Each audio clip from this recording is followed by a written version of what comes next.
This is the resident news review with me, Carl Munson, and Natasha Donn, of course. Good morning to you, Natasha. How are you? On the 12th of June, 2026. Wonderful. It's great. I mean, it's a very hot day. Today, I think, is going to be our hottest day, for the week. I've heard this. Yes. Yeah, yes. but tomorrow, I think it goes down again.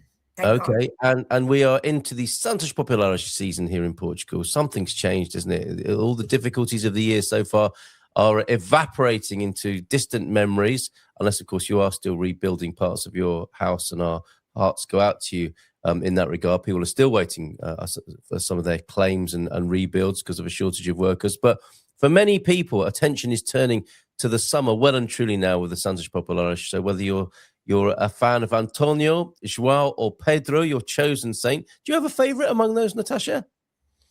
Probably Antonio, because he's meant to be the one.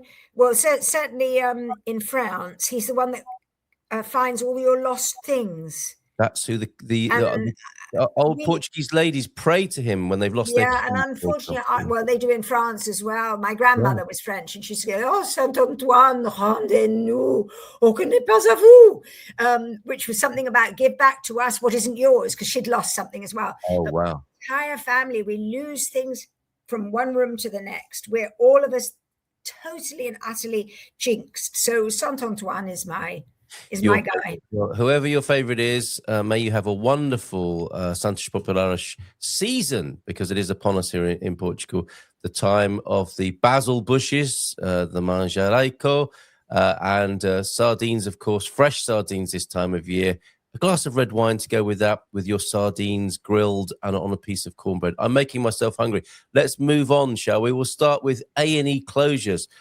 Threatened at Portugal state hospitals through summer. Now, you've looked at a few difficult health stories already in these last few months, Natasha. Well, we're always going to look at difficult health stories. Well, yeah, true. Yes, it's always going to be like that, because the fact is that the system doesn't work, and all the government's policies, even like, clamping down on agency doctors and making it much more difficult for doctors who work in the health service to opt out and then become agency doctors, which, was scandalous. But for all their changes to try and make things better, I think it's the expression is you're still trying to polish a turd. It's still not working. Oh, yeah. Because you're working with a bad system. So you try and tinker around the edges, but it's never going to work. And so in this case, what happens in the summer more than usual is that people are taking the holidays. As a result, sorting out the who's on duty on all the rosters is even more difficult.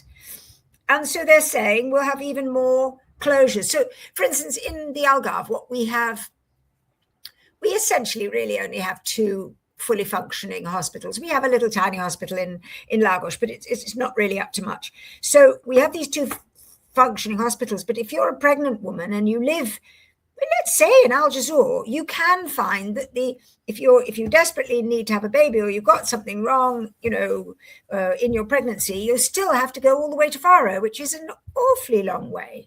Yes. Yeah. So, it's just a disaster. But it will always be like this, because particularly this government is more focused on bringing the private sector into play and encouraging everybody to have health insurance and everything else. So, the writing's on the wall. It's been on the wall for years. To be fair to them and the health service here, this is the way of the world, however, isn't it? This is what's going on all over Europe and North America, some way down this road already of privatization and aging population. It's almost like a perfect storm, isn't it, of difficulty. I suppose specifically in Portugal, if your hospitals are closing in the summer, that's when it's the busy tourist period as well. So this doesn't look good. Is the idea that it will be like fechado? There will be a closed sign on some departments because they just don't have the staff to exactly. But I mean, you will be told there'll be a sign saying you have to go somewhere else. But I mean, so it's all very, very difficult. Whereas the private hospitals will be open. They'll be taking tourists happily because the tourists usually have insurance. Yes. Okay. So that's our survival guide, if you like, is to call A&E 112 in the first place, because they'll know where to take you in an emergency. And if, as a tourist, get familiar with going to one of the private hospitals and I don't use think your you call insurance. E&M, actually. I think you call the health service hotline, which is 808-242424. Yes, in a non-emergency situation. Yeah, Yes. and then, but anyway, tourists will always find out because they're going to have either, villa managers to advise them, or hotels, or whatever. You know what I mean? Tourists will find out. And as for the locals, I think they already know. I mean, we all know we're kind of on a hiding to nothing. Yes, you're absolutely right. The number is 808 24 24 24, as in 24-hour service. And I will put the link to that. So for non-emergency contact with the health service here in Portugal, this is the link you need. Yeah, because remember, if you go to a hospital having not called 2424, 808-242424 or INEM, they don't let you in anyway. Yes. They say you haven't done the system. Yes, which we heard with that unfortunate lady who was having a baby at the time. She was told something very similar, wasn't she? Okay, that number once more, should you want to write it down, 808-242424. The emergency number, of course, is 112 here in Portugal. And yes, if you're coming here as a holiday maker, do make sure you've got a rough idea of what to do as well, because you'll be in a foreign country and you'll be in unfamiliar circumstances. So have a little sort of mental run through on what your strategy would be. Good morning to you, Adrian. Thank you for being here. Also a fan of St. Anthony by the look of things here. So yeah, be wary of that. A&E closures threatened at Portugal's state hospitals throughout the summer. Is that countrywide as well, Natasha? It will be. Right, okay, countrywide there. Okay, we'll move on to our next story. A good one, good news, and Portugal is retaining its not top spot, but high ranking. In the top 10. Top 10's not bad, is it, for our little country? No, not bad at all. And also hovering around this number for quite some time now. What do you make of this and the quality of the survey? I mean, basically, if you look at it, we're riding high because although there are 6 countries ahead of us, they haven't got a nice climate. So we are the first country on the list that's got the great climate and is safe. So, yes. I mean, that could not be better, could it? Well, if you look at the list, yes. And strangely, if you look at the list, there's no other warm European country that's considered in the top 10 for safety. That's interesting, isn't it? It is. It's great for us. Well done. So it's great. It's fantastic for tourism. And we are generally, I mean, yeah, of course, life has changed and there's a lot more petty crime. And there's, even here on this wild area where I live, is the West Coast, which was just basically for surfers in the old days. Now there's a lot more, but we do still get these horrible people that go along because there's a lot of people who go surfing, bless their hearts. They're all young and they've got their computers with them and they're living their best life, they call it. But of course, they forget that they've lived their best life and they've left all their possessions in their car, often not even covered. So a lot of cars get their windows smashed and the things are taken out of them, which is for the local guy who does windows in Algesur. The summer is a great time because he's just yes. But it's not great, because we do have crime, but it's basically safe crime. You're not going to get punched on the nose or worse. Okay, and be careful. Don't leave your valuables on show. No, you should not. But this is the thing. A lot of these kids, they come down for the weekend, and they may think, oh, I'm not going to leave all my equipment in the villa or the apartment because that might be, broken into. So I'll take it and put it in the car, but it doesn't work. A good public safety announcement there and security announcement. The result of Portugal in 7th place here comes from the Global Peace Index, the GPI, produced annually by the Institute for Economics and Peace, which assesses 163 countries and territories, representing almost the entire global population. The index evaluates nations across a range of indicators, including societal safety and security, ongoing domestic and international conflicts, and militarization. And there we see the top 10 with Iceland, of all places, in the top spot. I mean, I'd love to go to Iceland, but I think it's very it's absolutely beautiful, I'm sure, but I think it's very expensive, and it's not what most people want for a summer holiday. Absolutely. New Zealand, however, I'd like to visit New Zealand. I enjoyed going as far as Australia. I Me think New too. Zealand, yeah, It's a long way. Would you want to go to Switzerland? I've been. I had a great time in Switzerland because I stayed with people who were Swiss. They had a chalet, and it was in the summer, and we had the most wonderful time, and the water was fantastic because we were in lakes. Switzerland was lovely. But again, these days, I'm talking about years ago, these days it's prohibitively expensive. Yes. And also, did you see the news about Switzerland declaring or debating whether to have a 10 million population cap? I found that quite chilling. But of course, Switzerland synonymous with what would you call it? Life management. When I discussed this with Mrs. M here, I was thinking they want to cap their population at 10. I was thinking, how are they going to do that? And she said, well, they do have services for that sort of thing. Was what I think she said. Chilling, I think. What do you make of that? Capping? Well, I hadn't heard that, but presumably they're not going to go around forcibly sterilizing people. I mean, it just sounds to me fairly silly. I hadn't heard it, but it sounds fairly silly. If you think about China, who had its population cap, now it's desperately trying, encouraging them the other way. So it doesn't work. No, okay. Slovenia number 4. I'm surprised by, quite frankly, but Slovenia a rising star, perhaps, and Ireland, as you might expect, notwithstanding recent events there. Yeah, Ireland, a great country. Austria, I wouldn't want to go to. I mean, I've been, but what I'm saying is one of my sons had a really bad time because he had to go fly through Austria because he's incredibly dark and he's actually very Portuguese, but he looks almost Turkish because he's got a lot of my family's kind of dark. We're very, very dark skinned. So poor guy, he had a terrible time. He was treated like the worst type of, undesired immigrant. Oh dear! And he called me and said, "Mummy, I'm never coming to Austria again." Sorry to hear that. The only thing that saved him, do you know what saved him? Was that when he was little, I thought, I'll get him a British passport just in case it helps. And it was because he was British that it helped. Because had he been Portuguese, I think he would have ended up in jail. Good heavens! I know, he had a horrible time. So he said, "Don't go to Austria, Mummy. Okay, horrible." Portugal, he's not going back. 7, Portugal, as we've discussed here, and celebrating that fact. Singapore, Finland, and Japan completing the list there. So well done, Portugal. We do like to talk about that.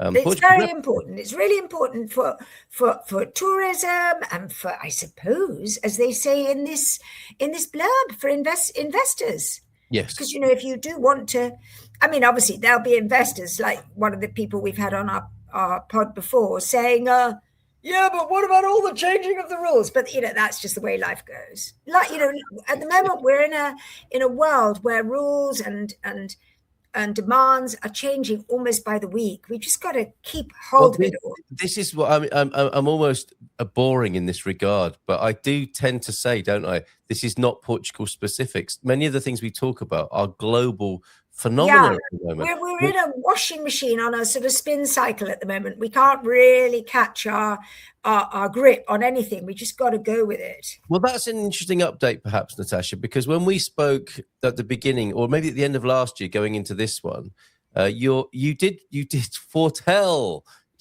I know. With her intuitive and. I don't know how I did that. Well, you were saying, weren't you? Stay put. It's going to be a very spicy year. I think that was the word we were using. Well, you used the word spicy. I just said stay where you are. Don't travel because it's going to be impossible getting anywhere. Again, I was kind of right. Yeah. And I just said, just watch what's happening because so much is going to change. And you've got to kind of watch in order not to lose your footing. Yes, absolutely. And here we are halfway through the year, and it would appear you are quite correct. Unfortunately, with these predictions.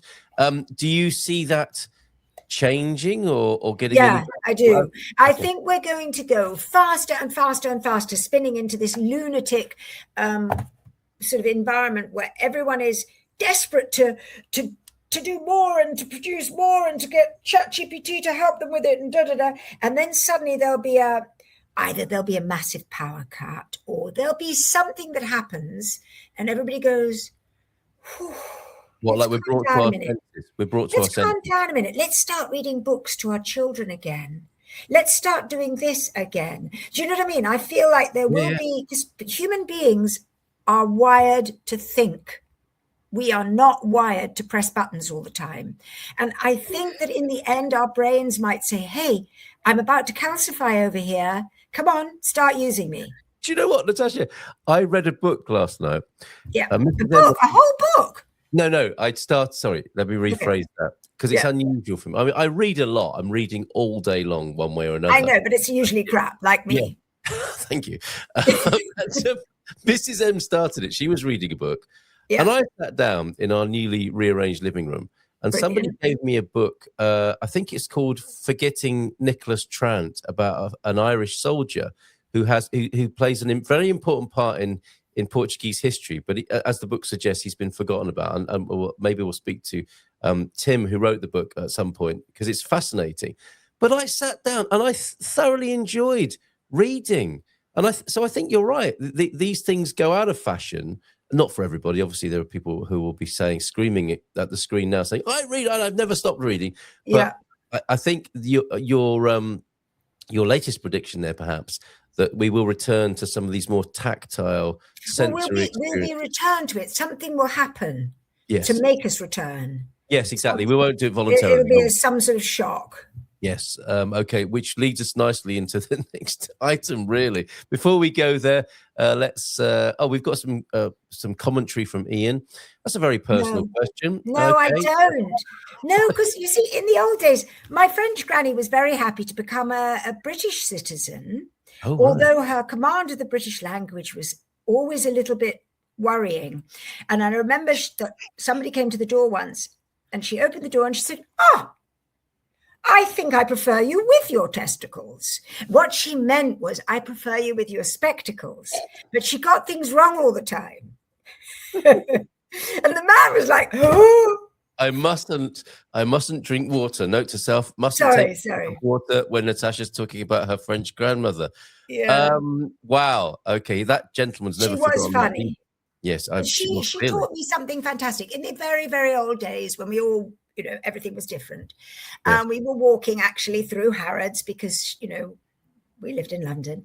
And she said, "Darling, I am going to do something and you do not look backwards," which of course meant that I looked backwards. Yes, and I saw as we passed, there was just a puddle of knickers on the floor. What had happened? Her knicker elastic had gone. And so she just stepped out of her knickers very carefully, very daintily. Yes. But I was not to look backwards, which of course I did. And I just thought that was fantastic. Somebody who could, you know what? Young people do not know they're born, do they? Knicker elastic failure, I think, is a thing of the past, isn't it? I think our knickers just disintegrate these days, don't they? Oh, okay. Different type of problem. Yes. Yeah, I mean, they just start to fall apart and you buy new ones. Yes. And they don't fall off randomly in Harrods anymore. Right. Right, okay. In Portugal, just in the top 7 for no criming and insufficient evidence, says Adrian, somewhat cynically. My experience suggests so, at least in Coimbra area, Rio de Janeiro, Brazilian crime wave, it would seem. Yeah, Adrian has a point. Right. Yeah, he has a point. And we do have a Brazilian problem. Which is, I mean, you can't generalize because some of the most lovely people in the world are Brazilian, but we have got a lot of members of Brazilian mafias in Portugal. So yes, it may change, but at the moment. Okay. And to Switzerland and their referendum proposal, is this about capping the population? It will go through a second referendum if successful under their constitutional system, which has a mandatory referenda since 1874, forcing out proportional representation. Whilst the UK is still fighting for it, they got rid of it a long time ago. IBM means it's better manually. That's worth remembering, isn't it? And reading offline books amongst children is starting to rise again. So, Natasha, right again on this. No, not necessarily. It's just a feeling that we're rushing in the wrong direction, I feel sometimes. But anyway. You were suggesting that it might be an event that forces us to look at life somewhat differently and behave differently. Could this be it, Natasha? Portugal faces risk of power cuts this year. No, it won't be that, because what's coming isn't going to be long enough for us to actually think. But this is quite interesting, because what they're saying is that the big blackout that we had the apoiado a year and so ago isn't something that is going to be a one-off. It will happen again. It could even happen again this year. And for all the government's talk about making the system more robust and all of that, we haven't got there properly. Even if we've got 2 more power stations that can start from black start, I think it's called black start, which is where you have to start from scratch again to bring a nation back online, kind of thing. There's this DGEG report, which is the Direção Geral de Energia e Geologia, I think. But whatever it is, it's a state body. So it's not, an airy-fairy, activist body that's sowing, dissatisfaction. It's actually, an accepted body that's saying, no, we're still not in a good enough position and we will have power cuts. Now, the problem with this, and again, something that the government won't be talking about because it's just not politically expedient, is that everybody, and we've talked about this before, everybody is trying to encourage investment into the digital transition, more data centers, bring them on. The trouble is the data centers consume vast amounts of electricity and water and goodness knows what else, apart from being bad for the environment generally by heating up the areas in which they will be a massive drain on our grid. And our grid is actually not up to scratch for what we need now. Correct. And then with that added, they're basically trying to run in all directions. It's a bit like being, when you take your kids to football club for the first time and they just run everywhere and you keep saying, no, you've got to go that way, that's your football team. Like that. Yes, but at the moment everyone's running everywhere. They're just saying the economy, money, and they're not realizing that all these things have to be brought together. Very interesting. And I think what comes to mind for me is food. We don't have a food problem, we have a distribution problem, and it would appear to be the same with energy. The big thing that no one's talking about, because I guess it falls into the realm of a governmental responsibility and infrastructure, is the system itself is the problem, isn't it? Is the structure of delivering power. We've got lots of ways of generating power now, haven't we? And arguably we shouldn't have a power problem. Most people should quite easily have enough power and not at the extortionate prices at which it's delivered. But the blockage is literally in the distribution system, which was built 100 years ago all over Europe, and it is not fit for purpose. And I guess it would take a very visionary, even dictatorial government to step in and put that right. Well, yes, and it won't be to the government's advantage at all, because they don't like doing invisible things, you see. No, that's right. They don't like doing things that they can't, wave around saying, look what we've done. And if they just say, look, your lights are still on, people go, what? That's not very impressive. So I don't know.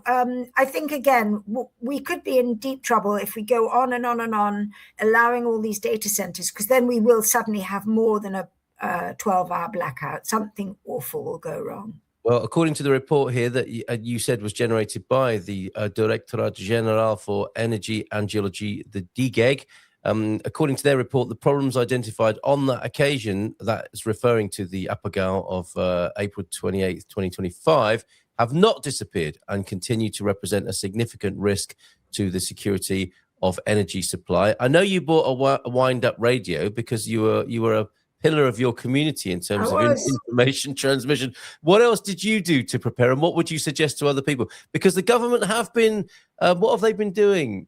Signaling, haven't they? 72 hours. What do you think? It's more Europe has been signaling that. And I think what we've been told to have is obviously water, food enough so we can get through 72 hours, a torch, lots of batteries, the radio. There's lots more. I saw on one of these other sites, Safe Communities Archive, there was a list as long as your arm, And then it was have this by the door in a backpack so you can run. And I thought, how could you run with all that on your back? And so I just sort of kind of phased out at that point. I'm just happy with batteries, radio, water. And if I have to have 3 days with less food, it's fine. Yeah, I'm not going to start packing in all the tins of ham and goodness knows what. Well, those of us lucky enough to live in smaller communities do have a little bit more leeway, perhaps, don't we, than somebody who might be stranded on the 15th floor of a tower block in one of the big cities. And then they are stranded, of course, because they can't get down except for by the stairs. Yes, quite. So that and people who have got a bad knee or hip or goodness knows what. Yes, so a little bit of thought about it is quite useful, but perhaps as you're suggesting, Natasha, not to become obsessed or anxious about the whole thing. I don't think so. I mean, also the other thing is when you live in the country like I do, there's so much by the side of the road that you can actually eat. There's wild spinach, and then there's all these lovely things, mustard and all of that. You can make soups and you'll be fine. Nettles, absolutely. Please do not eat the mushrooms that you find by the side of the road. No, not mushrooms. I never eat the mushrooms, but there are a lot of people who sell them in our market. Country people who sell them, and I'm just in awe at how brave they are, because I'm always remembering the stories I've written about whole families who've gone out foraging and then they all end up with liver failure. Liver failure. Yes, absolutely. So only trust perhaps the mushroom seller that you see at the market 3 weeks running, perhaps. It could be quite a good test of that vendor. Okay, Natasha, thank you very much. Thank you, Carl. See you next week. We have Chris Graham as a regular now. We have Paul Rees as a regular. Brilliant. Feel free to suggest names who might join us. We're looking for people who are a little bit news savvy, who might join us with an eye on the news and join our happy band on a Friday morning at around 9:15. Thanks, Natasha. Bon fin de semana. And Take care. Take care. Ciao, ciao. Bye. And bye. Bye.